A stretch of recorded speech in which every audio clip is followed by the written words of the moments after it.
केल्याने काय होतं तेने सदा चित्ता समाधान।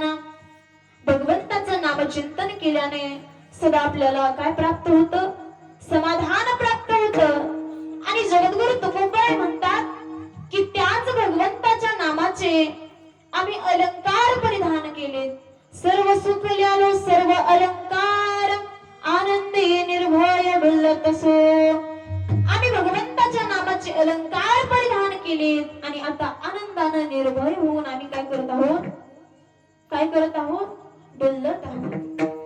आणि झालं असं की त्या भगवंताच्या नामचिंतनामध्ये आम्ही डुलत आहोत आणि भगवंताचं नामचिंतन करता करता असं झालं की असो ऐसा कोठे आठवची नाही। आम्ही कुठं आहोत, काय करतोय याचा आम्हाला आठवच नाही। असो ऐसा कोठे आठवची नाही, देहीच विदेही भोगदशा। आणि विदेहपणाची दशा आम्ही देहीच असो काय करतोय, भोगतोय।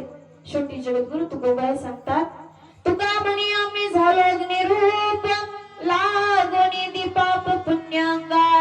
जगद्गुरु तुकोबाई सांगतात आम्ही भगवंताचं काय केलं हो, भगवंताचं नामचिंतन केलं, हरिकथा केली।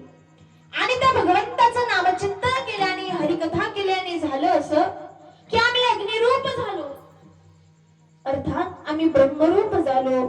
आणि आता आम्ही आमच्या अंगाला पाप आणि पुण्याचा मळ लागू देणार, लागोनी दीपाप पुण्यांगा। हा झाला अभंगाचा सरळ भावार्थ। विठ्ठल विठ्ठल